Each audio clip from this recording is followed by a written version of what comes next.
Graça e paz a todos, amém? Glória a Deus, mais uma vez, juntos estamos para compartilharmos a palavra do Senhor. Nós temos falado no mês de agosto sobre o mês da intimidade. O nosso propósito tem sido estreitar o relacionamento das pessoas para com Deus, fazendo com que a intimidade possa nos mostrar uma direção mais precisa, que a intimidade possa revelar na nossa vida o que Deus tem planejado para cada um de nós. Nós nutrimos em todos os nossos relacionamentos, sejam eles interpessoais ou divino, sempre um grande nível de expectativas. E todas as expectativas correspondidas, são muito benéficas, prazerosas, mas toda expectativa não correspondida tem tendência a gerar algum nível de frustração, a não ser que tenhamos intimidade o suficiente para entender por que aquilo está sucedendo. Por que é que não estamos recebendo e vivendo as coisas segundo a expectativa que tínhamos? O grande desafio não é ouvir o não de Deus. O grande desafio é saber ou ter intimidade o suficiente para entender por que é que Ele nos disse não. Por que é que Ele não restaurou o que eu queria que fosse restaurado, não abriu a porta que eu gostaria que fosse aberta. Nunca, ou na maioria das vezes, sempre temos a resposta, mas nem sempre entendemos, porque não temos a justificativa. Eu não estou dizendo que Deus tem que se justificar por aquilo que faz na nossa vida. Agora, é muito mais fácil de entender alguma coisa quando temos a intimidade de perguntar o porquê aconteceu ou o porquê não aconteceu. Eu tenho falado muito sobre relacionamento nesses últimos dias e muitas pessoas ficam muito confusas porque eu tenho procurado mostrar, principalmente nos relacionamentos interpessoais, que existem pessoas más, que existem pessoas ruins, que existem pessoas que precisamos evitar. No ambiente religioso, isso é muito difícil de ser dito e muito mais difícil de ser compreendido. Porque, na verdade, na essência em que fomos criados, todos nós somos bons, mas há escolhas ao longo da nossa vida onde vamos nos comportar de maneira boa ou ruim. Quem já não ouviu alguém dizer, não, todo mundo é bom, ruim é o diabo? E eu pergunto a você, qual problema você já teve diretamente com ele? Provavelmente você teve problema com alguém que ele usou para te atingir ou para fazer alguma coisa. A nível de relacionamento, temos até dificuldade de entender uma das coisas que mais procuramos, por exemplo, o amor, quer de nós mesmos, quer do próximo, ou quer de Deus. A Bíblia diz, amai a Deus sobre todas as coisas e amai ao seu próximo como a ti mesmo. Lembra disso?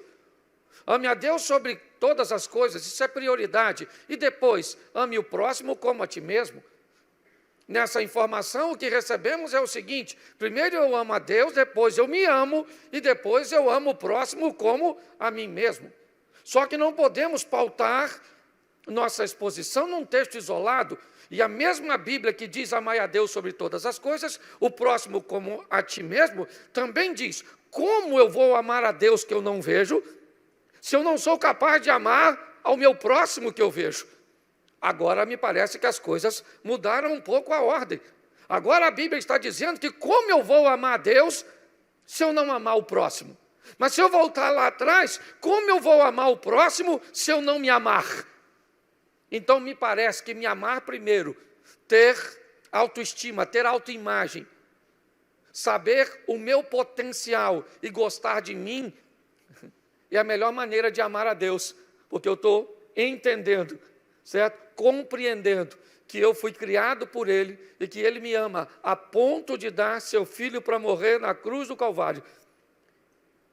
Quando nós falamos, ame a si mesmo, e eu acho até que nós precisamos nos amar um pouquinho mais. Pastor, mas a Bíblia não diz que ama o próximo como a ti mesmo? Sim, mas no que diz respeito a isso, ela está querendo dizer o seguinte: não faça mal a ninguém, crie um ambiente onde as pessoas sejam beneficiadas com a sua presença, com as suas ações. Isso. Só nunca ame alguém mais do que você ama a si mesmo, porque senão isso vira doença e você vai permitir pessoas, que pessoas te usem. É muito importante entendermos isso. Muitas pessoas têm sofrido muito em seus relacionamentos interpessoais porque resolveram amar o próximo acima de si mesmo. E começa a se envolver numa série de relacionamentos confusos.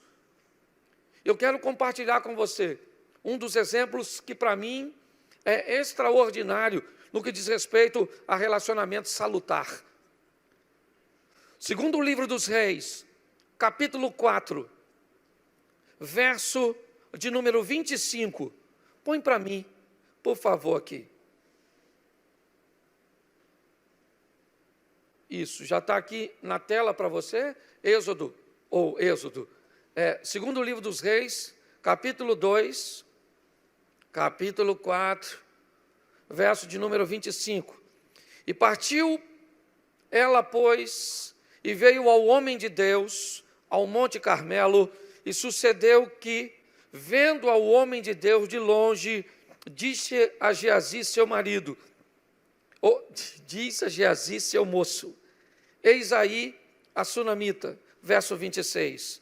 Agora, pois, corre-lhe ao encontro e diz-lhe, vai bem contigo? Vai bem com teu marido? Vai bem com teu filho? E ela disse, vai bem. Feche os seus olhos.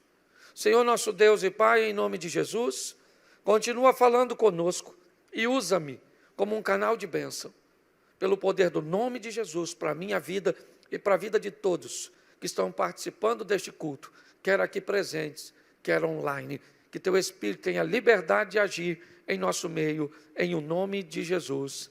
Amém. Glória a Deus. Amém. Eliseu está com Geazi no Carmelo, quando de repente vem a sunamita em sua direção. De longe, Eliseu visualiza essa mulher e ele sente que tem alguma coisa de errado. Alguma coisa não está bem. Tem alguma coisa no andar daquela mulher, na expressão daquela mulher, na caminhada daquela mulher. E nesse momento, Eliseu chama Geazi e diz, vai até a sunamita e pergunte a ela o que é que está acontecendo. Pergunte a ela se as coisas estão bem com seu filho, com seu marido, se está tudo bem. Como alguém é capaz de observar de longe que as coisas não estão bem com a outra? Como alguém é capaz de notar, de ter a percepção de alguém que vem ao longe, a ponto de ter que enviar um mensageiro e perguntar, pergunte a ela, o que é que está acontecendo? Você pode olhar para a situação em si e dizer, pastor, o texto mesmo explica isso, não era sábado, nem lua nova, nem seu esposo entendeu por que é que ela queria encontrar com um homem.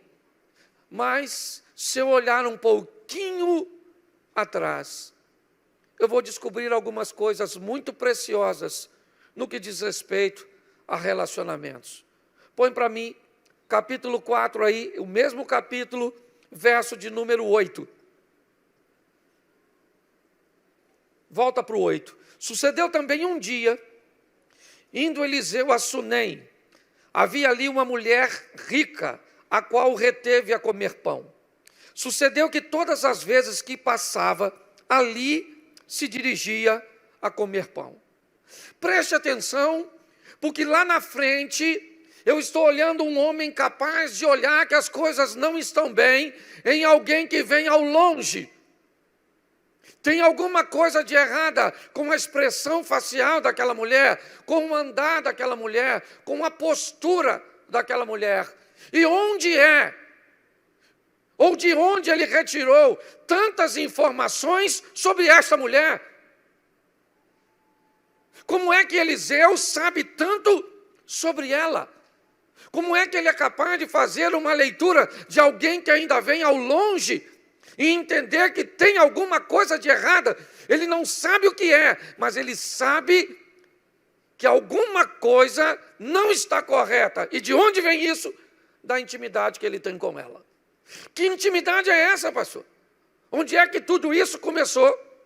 No verso 8.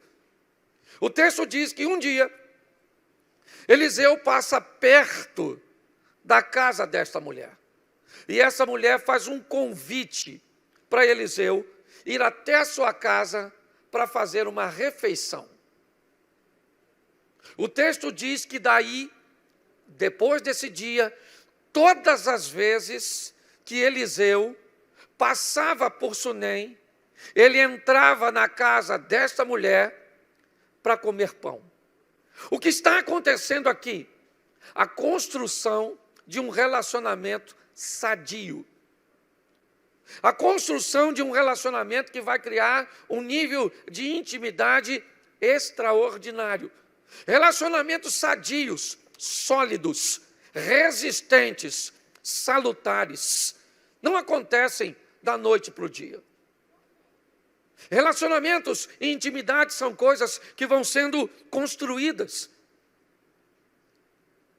Todas as vezes que vemos pessoas mergulharem de cabeças em relacionamentos que se iniciaram outro dia, ou de qualquer maneira, seja ele um relacionamento de amizade, seja ele um relacionamento de sociedade, seja ele um relacionamento conjugal, inevitavelmente, a probabilidade de isso dar errado é muito grande. Porque intimidade é uma via de mão única. E para você retomar algo que foi oferecido, muitas vezes você vai ter que usar força para tê-lo de volta. Comece a namorar um rapaz ou uma moça e ofereça a ele um nível de intimidade íntima. E depois tente dizer que não quer dar mais aquela intimidade. E você verá o que vai acontecer. Pegue alguém que começou a se relacionar com você e gritou com você e falou alto e foi rude. Não coloque essa pessoa no seu devido lugar da primeira vez e você vai descobrir que ela achou que ganhou intimidade para falar com você daquele jeito, para te tratar daquele jeito. A maneira que você tolera com que os outros falem com você é o ensinamento que você está dando a todos para te tratarem. É assim que funciona. Quando nós vemos aqui, o que vemos? Um relacionamento que começa um dia. Como é que as coisas começou? Eliseu passou e ela disse: eu queria que o senhor comesse na minha casa. Duas coisas aconteceram nessa ocasião. A comida provavelmente foi boa, a recepção provavelmente foi extraordinária e a postura do visitante também foi. Porque relacionamento sadio acontece com postura adequada de ambas as partes. As coisas terminam bem porque começam bem. Quando olhamos para esse texto, o que vemos? Algo aparentemente despretensioso. Um homem entra num ambiente para fazer um lanche e o texto diz, todas as vezes que passava lá, ele entrava para comer. Por quê? Porque ele era bem-vindo para comer, sabia que seria bem recebido. É uma história que começa. Nossa história com Deus não é diferente, pois nós aqui não estamos falando de intimidade com pessoas. Nossa proposta é: seja íntimo de Deus, aproxime-se de Deus. E como se faz isso? De uma forma paulatina, unidirecional, crescente, mas madura. Por que muitas pessoas retrocedem? Porque mergulham de cabeça, porque só querem o bônus, mas não sabem o ônus. O quanto custa viver com Deus, o quanto custa ter uma vida digna diante do Senhor. O preço para nos salvar foi pago, mas o preço da santidade tem que ser pago por mim e por você. A Bíblia é bem clara: todo aquele que quiser vir após mim, negue-se a si mesmo, tome a sua cruz e siga-me. Quer viver com Deus? Negue-se a si mesmo, tome a sua cruz e ande atrás dele. Sabe qual é a pior coisa de andar atrás de alguém? É que quem vai na frente diz a direção. Quem vai na frente diz a velocidade. É que dita o ritmo. Quantas vezes estamos indo à frente, atrás de Deus, e está demorando, parece que ele está devagar. E parece que a gente dá uma olhadinha para cima do pescoço dele, assim, ó, como quem diz. Desenvolve. Desenvolve. Ou por ali é mais perto. Andar atrás, seguir não é fácil. Quando nós olhamos aqui, o que vemos? Um relacionamento crescente, sadio. E olha o verso seguinte. E ela disse ao seu marido: tenho observado que este que passa sempre por nós é um santo homem de... Preste atenção, tem o quê? Eu tenho o quê? Enquanto esse cara está passando aqui em casa, eu estou fazendo o quê? Enquanto as coisas estão acontecendo, ele está comendo, eu estou observando isso. Ela disse: tenho observado que esse que frequenta a nossa casa, que passa sempre por nós, ele é um santo homem de Deus. Isso, ela está avaliando. Pastor, o senhor está dizendo que eu tenho que avaliar Deus? Sim, sim. Provai e vede que o Senhor é bom. Não tem problema nenhum, não. A gente gosta de falar mal do Tomé, sim ou não? Sim ou não?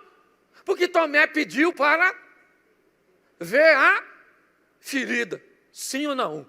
Agora diga para mim aqui, quem é dos discípulos que poderia dar o melhor testemunho das feridas? O Tomé. Sim ou não? Sim, pode ter sido repreendido, era uma lição para todos, sim, mas ele falou, está furado mesmo? Jesus falou, coloca o dedinho aqui, querido, se você quiser ver. Bem-aventurado aquele que não viu e creu. Mas o que está acontecendo aqui é um relacionamento crescente. Algo que vai se consolidar de uma forma extraordinária. E é isso que nós precisamos entender. O texto diz que aquela mulher chama o marido e diz, eu estou vendo que esse camarada, eu tenho observado que esse indivíduo que passa sempre por nós é um santo homem de Deus. Verso 10. Façamos-lhe um pequeno quarto junto ao muro, e ali ponhamos uma cama, uma mesa, uma cadeira e um candeeiro, e há de ser que, vindo ele a nós, te retirará por aí. Deixa esse versículo um pouquinho. Presta atenção na colocação do verbo, ou dos verbos. Façamos-lhe, ponhamos, e vindo ele a nós. Olha bem. A mulher convida o profeta, recebe ele na sua casa, passa a observá-lo, descobre que ele é um santo homem de Deus, e o que era apenas uma visita para um lanche, começa a se tornar uma base missionária, deixa eu tratar assim, um ambiente onde ela chama seu marido, e por ser casada, sempre está no plural, nunca no singular, porque singular é enquanto eu sou solteiro, enquanto eu sou solteiro eu faço, depois que eu casei, façamos. Enquanto eu sou solteiro, eu vou. Depois que eu casei, posso. Achou que eu ia falar, vamos, né? Não estou com tanta autoridade assim. Escute só. Eu gosto da maturidade porque me parece que o relacionamento dessa mulher não é maduro apenas como Eliseu, é maduro com seu marido. Vai ser maduro para com Deus, porque quem aprende a ter intimidade, quem aprende a se relaciona bem em todas as esferas. Ela sabia controlar suas próprias emoções e se relacionar consigo mesmo, relacionamento intrapessoal. Ela sabia se relacionar com as pessoas, construindo relacionamentos sadios, paulatinos e crescentes.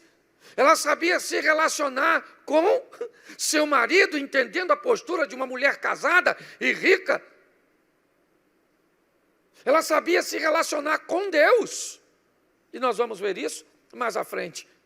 Porque ela diz ao marido, já que ele é um santo homem de Deus, e eu já tenho observado isso, façamos aqui em casa uma obra de pedreiro junto ao muro, ponhamos uma mesa, uma cadeira, um candeeiro, uma cama e um candeeiro, para todas as vezes que ele vier a nós, para ali ele vai se direcionar e descansar. O relacionamento se estabeleceu. Eliseu frequenta a casa daquela mulher por todas as vezes que passava por lá e está tudo tranquilo. Mas relacionamentos sadios são relacionamentos de mão dupla. Todos os relacionamentos onde apenas uma das partes ganham, não tem tendência a ser muito extenso, pelo menos a nível de satisfação. Relacionamento, para ser bom, tem que ser bom para todos. Um casamento só pode ser bom se for bom para o marido e for bom para a mulher. Eu amo demais a minha mãe, ela ama demais a mãe dela. Então eu tenho que entender que o tempo do casal vai ter que se dividir de vez em quando para ir na casa da mãe dele, de vez em quando para ir à casa da mãe dela, porque os dois precisam se beneficiar. Um é rural, o outro urbano, então tem que haver um equilíbrio para em algum momento ir num hotel fazenda e em outro momento num shopping center. Pois os relacionamentos sólidos, eles são relacionamentos onde todas as partes se beneficiam. E me parece que até o presente momento, quem está se beneficiando é só Eliseu e Geazi. Todas as vezes que passam lá, entram para comer, agora eles já têm uma cama, uma mesa, uma cadeira e um candeeiro, mas, verso de número 16, ou 14, perdão. Então disse ele, o que há de se fazer, pois, por ela? Geazi disse, ora, ela não tem filho e seu marido é velho. Um dia Eliseu está deitado na cama e ele começa a pensar no que aquela mulher tem feito, em como ela tem recebido eles. Nunca pediu nada, não tinha um demônio na casa daquela mulher, não tinha uma dívida na casa daquela mulher, não tinha nenhum problema conjugal naquela mulher, na casa daquela mulher. O interesse daquela mulher de receber Eliseu era um interesse sadio, puro, porque viu nele a presença de Deus. Para aquela mulher, quando ela recebe o profeta, ela está recebendo o próprio Deus. E a Bíblia diz que aquele que recebe um profeta na qualidade de profeta, recebe galardão de profeta.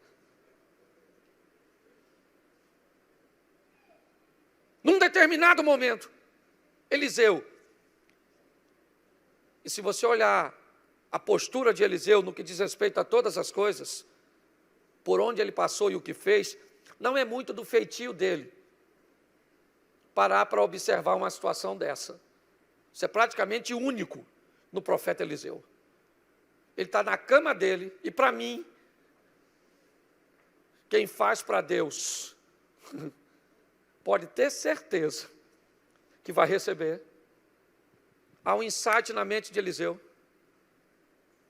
E ele começa a pensar que aquela mulher é tão boa, que aquele relacionamento é tão bom para ele, que está vindo tantas coisas na direção dele, que ele precisa mandar uma coisa para lá. Ele começa a pensar o que eu posso fazer pela mulher. Ele chama a mulher então e diz: mulher, você tem nos recebido de uma maneira extraordinária, estar com você é um prazer. Temos um relacionamento estreito aqui, eu frequento sua casa, nunca me cobrou nada para frequentar aqui, então eu quero que você me diga o que você está precisando. Você precisa que eu converse com você, com o capitão do exército? Tem algum problema na justiça? Tem alguma causa sua desse nível que eu possa resolver? Se você precisar ir em última instância, eu posso conversar com o rei a seu respeito. E ela disse: eu estou satisfeita, habito no meio do meu povo, minha casa me satisfaz, está tudo bem comigo, está tudo certinho. Ela não fez nenhum pedido, mas aquilo ficou na mente de Eliseu. Por isso que para mim é Deus 100% nessa história, porque quando você vai estudar um pouco sobre Eliseu, não era do comportamento dele parar para prestar atenção em algo tão simples e tão pequeno. Até que o texto vem dizendo que ele chama Geazi e diz: Geazi, nós temos que fazer alguma coisa por esta mulher, cara. Geazi falou: Eliseu, posso falar uma coisa para tu? Ela não tem filho, o marido dela já está velhinho, as probabilidades são pequenas. Ela não tem filho. Preste atenção, isso é intimidade. Geazi faz uma leitura de algo que estava faltando. A mulher disse: não falta nada, mas Geazi disse: falta. Falta. Essa mulher precisa de um filho. Ele começa a observar e ver por quê? Porque frequenta a casa dela, porque tem intimidade, sabe? Porque passa a observar. Não é somente ela que está observando. Não. Sabe aquele texto que eu li para você antes, né? E eu vi que ele era um homem de Deus.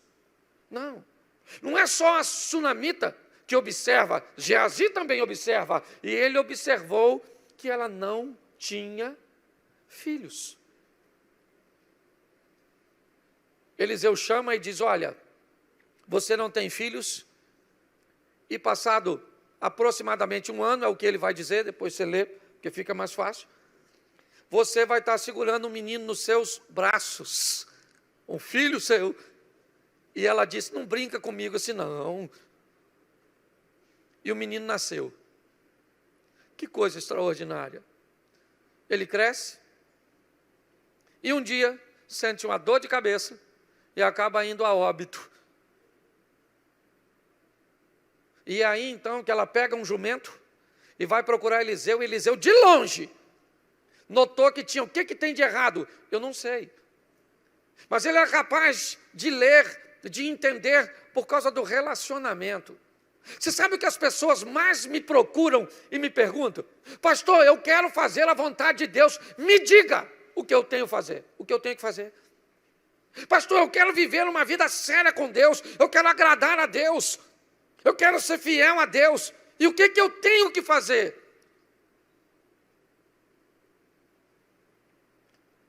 Que pergunta esquisita. Como assim o que você tem que fazer? Você não tem uma Bíblia? Você não sabe nada sobre santidade? Você não sabe nada sobre obediência? Mas espera aí, você não sabe o que Deus gosta que seja feito e não gosta que seja feito? Você não lembra o que Jesus disse? Que para se tornar familiar dele, quer irmã, irmão, mãe ou pai, tem que fazer? Você lembra que a expressão diz: todo aquele que fizer a vontade do meu pai, esse é minha mãe, ou são minha mãe e meus irmãos? Que história é essa?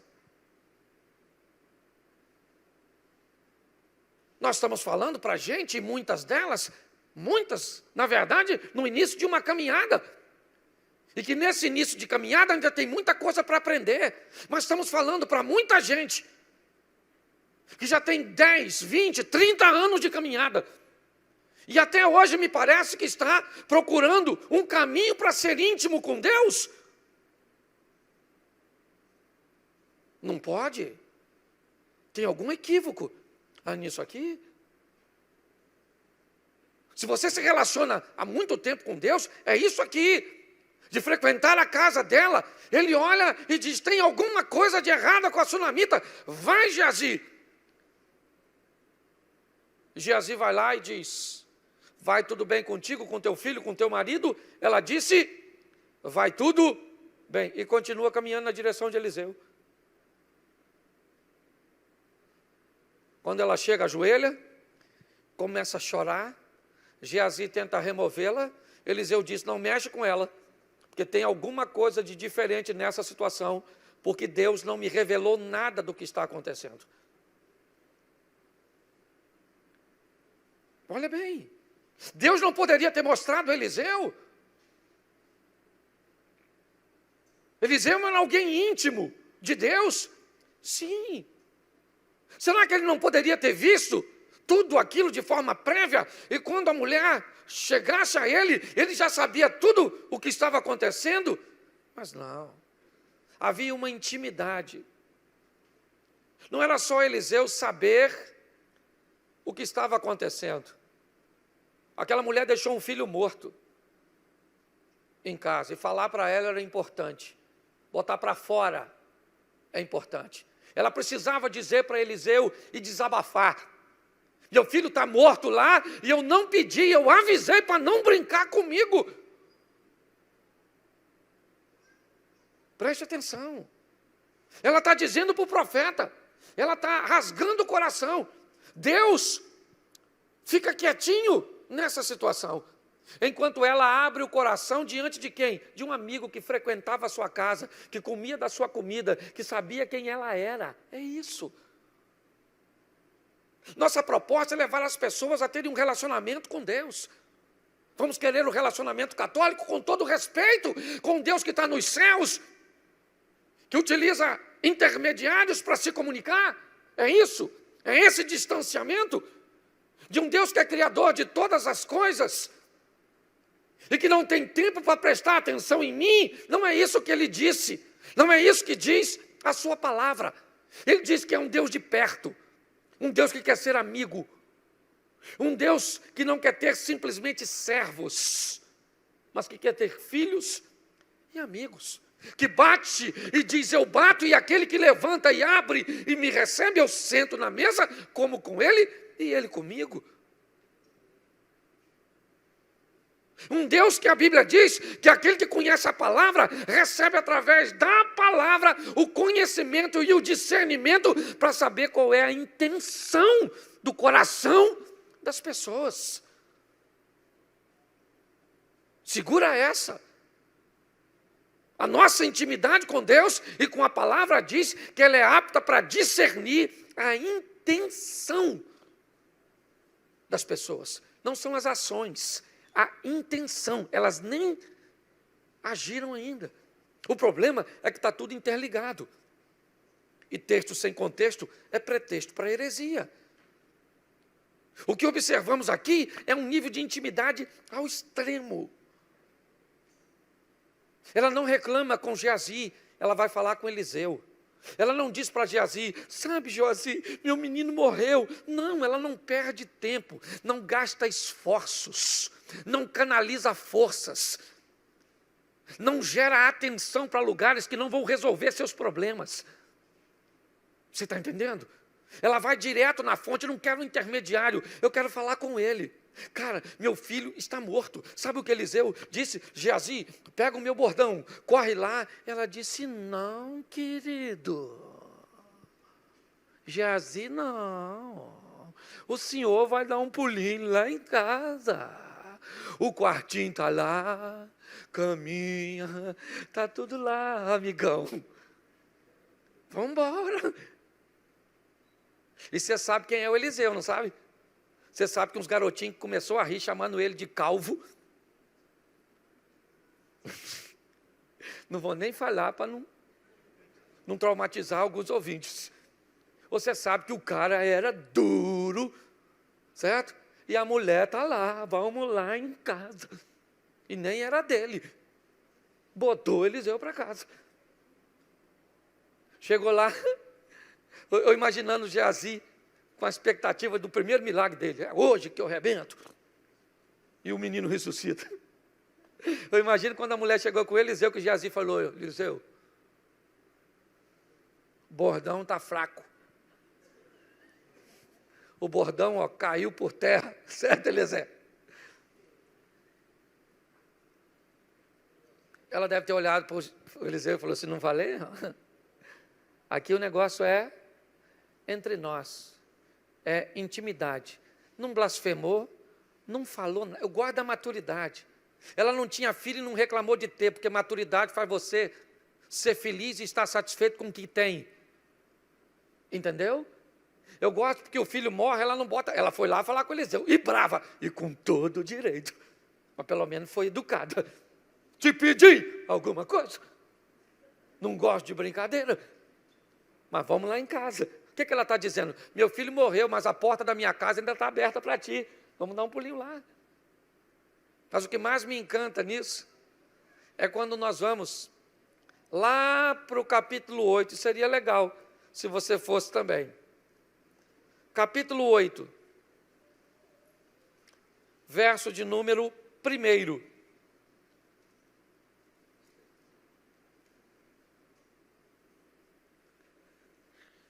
E no ano 5º de Jorão, filho de Acabe, rei de Israel, reinando ainda Josafá em Judá, começou a reinar Jeorão, filho de Josafá, rei de Judá. E ele e a cidade tinha 2 anos quando começou. Era ele da idade de 32 anos quando começou a reinar, e 8 anos reinou em Jerusalém. Deixa eu te mostrar um pouquinho à frente para a gente ganhar tempo. Deixa eu usar aqui porque está pertinho, é fácil. Eu falei qual versículo? Capítulo? Deixa eu ver que eu estou meio, não sei se você reparou, mas eu estou meio lerdinho, citando uma coisa. É 8:1, não é? Que eu falei? E o que está aí?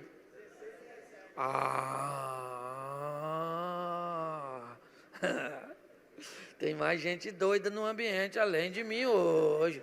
Bota. Aí sim, querido. Não posso nem falar de você, que eu já errei umas 10 hoje. E falou Eliseu, aquela mulher cujo filho vivificara, dizendo: levanta-te, vai tu e a tua família, peregrina onde puderes peregrinar, porque o Senhor chamou a fome, a qual também virá na terra por 7. Gente, presta atenção, agora aqui comigo. Essa mulher é gente boa, sim ou não? Sim ou não? É uma mulher que investe no homem de Deus, comprometida com Deus, e a casa dela vai passar fome, sim ou não? Sim ou não? Ela vai ter que fugir por causa da fome, sim ou não? Pois é, querido. Fiel também, às vezes, tem que fugir. Não concordo. Tem você na fila do pão para concordar ou não? Até rimou. Olha só.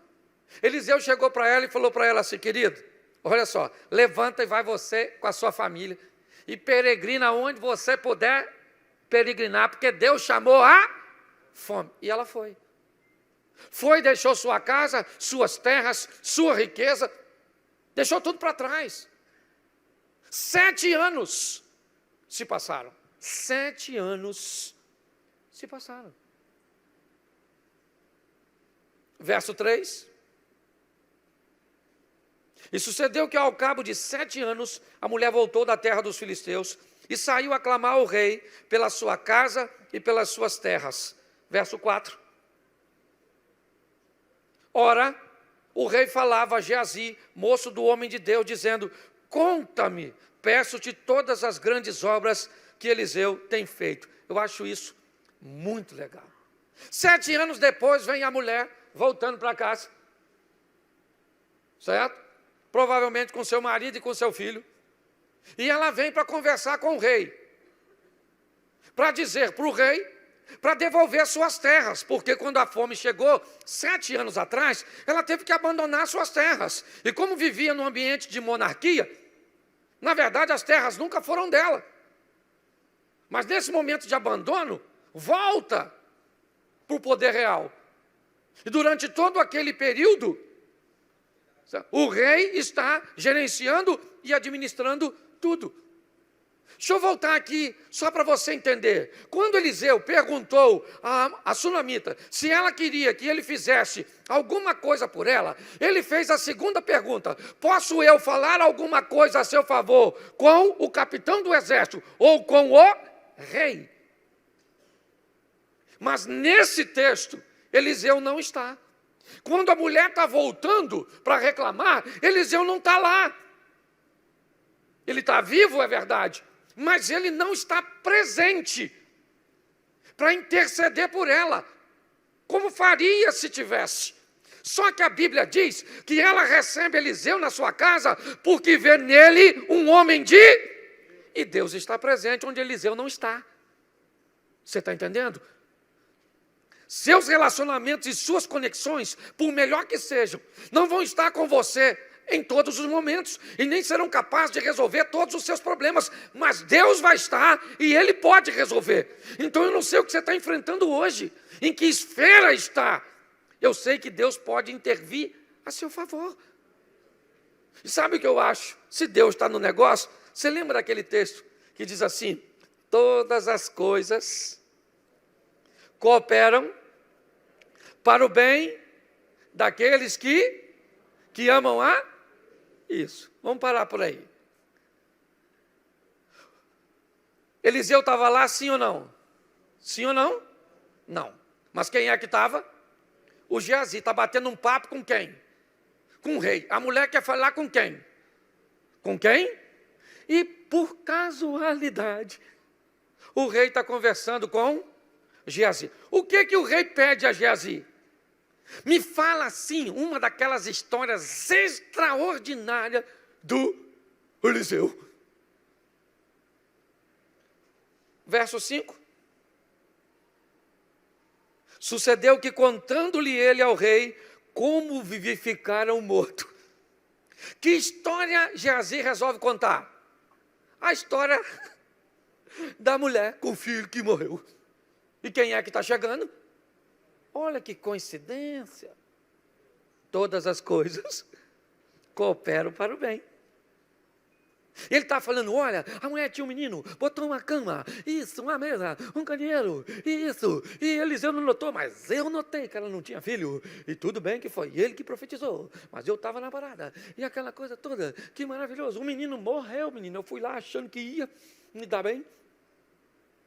O bordão falhou, porque não fui eu. E Eliseu chegou e ressuscitou. Nesse exato momento, eis que a mulher cujo filho vivificara chamou o rei e pediu a ele. Pensa, os dois conversando, e quem chega? A dona. Oh, majestade, eu queria vir aí, porque eu fugi daqui por causa da fome, 7 anos atrás, minhas terras ficou. Será que dá para devolver? Disse Geazi: meu senhor, é ela. Esse menino, bens a Deus, como cresceu. Esse menino é o falecido que não... Nem sei como é que explica isso. Esse menino que morreu. Menino, como é que você cresceu? Está forte, gordinho. Você está rindo, mas é sério. Olha bem. Você faz as coisas para pessoas, pessoas te recompensam bem. Mas nem sempre, sim ou não? Sim ou não? Mas você faz para Deus, pode ter certeza, que quando os homens não estiverem lá, Ele vai estar para intervir. Nesse momento, o rei deixa de conversar com a mulher, ou com Geazi, e fala com a dona: minha senhora, fala comigo como é que foi esse babado. E nada melhor que pedir uma mulher para contar uma história. Senta, majestade, porque acordei de manhã, já sei que alguma coisa não estava bem com aquele garoto. Olhei para ele assim e falei: esse menino está estranho. Mas o pai insistiu em levá-lo. Foram por volta das 7h30 da manhã. Porque a mulher é assim, conta tudo tintim por tintim, no final ainda entra em detalhe. Eu imagino o rei. E ela falou: e agora eu voltei. Sabe, estou querendo as minhas terras. Ele chamou um de seus oficiais e disse: pega esta mulher, leva essa mulher, ela vai apontar quais são suas terras, devolva tudo a ela, e tudo aquilo que foi ganho, todo o lucro que se teve durante os 7 anos que ela ficou ausente, devolve para ela. Quem fez isso por ela? Eliseu ou Deus? Pois é, querido. Lembra? A ordem dessa história é uma mulher que sabia se relacionar consigo mesma e se amar. Se amar mesmo não tendo filhos. Se amar mesmo quando o filho morreu. Se amar e fugir mesmo quando vivia uma vida de obediência. Mas essa mulher sabia amar ao próximo. E beneficiar alguém como beneficiou a Geazi e a Eliseu. Mesmo quando não estava precisando de nada deles. E alguém que ama a si mesmo e que ama o próximo, inevitavelmente, isso é uma demonstração de que ama a Deus. Ama o próximo que vê. E quando tudo isso acontece, o que vemos? Um Deus que estava lá. Para quê? Para intervir. A demonstração é: querida, a senhora não fez para Eliseu, fez para mim. Eliseu não está presente, mas eu estou, e eu vou devolver as suas terras. Eliseu não está aqui para falar com o rei, mas eu estou. Eliseu não está aqui para criar a situação, mas eu estou. Vamos fazer o seguinte, vamos fazer como essa mulher, criar um ambiente na nossa casa, na nossa vida, no nosso ministério, nos nossos negócios, onde pessoas serão beneficiadas, porque acreditamos que pessoas, e que cuidar de pessoas, e que ajudar pessoas, é amar a Deus. E que nada que essas pessoas nos façam farão com que nos amemos ou deixemos de nos amar primeiro. E esse é o grande desafio. Grande parte das pessoas que não consegue chegar na ponta, que para uns é o primeiro lugar, para outros é o último, independente de onde você olhe. Quer olhar lá para o Velho Testamento? É isso? Olhe para lá. Amai a Deus, a si mesmo e ao próximo. Quer olhar cá para frente? Aprenda a amar a si mesmo, o próximo e a Deus. Eu acho que se levarmos a nossa vida para essa linha, vamos ter muito menos desgaste em todos os níveis de relacionamentos e construiremos intimidades mais sólidas, mais sadias. Você pode ficar de pé? Feche seus olhos. Feche seus olhos.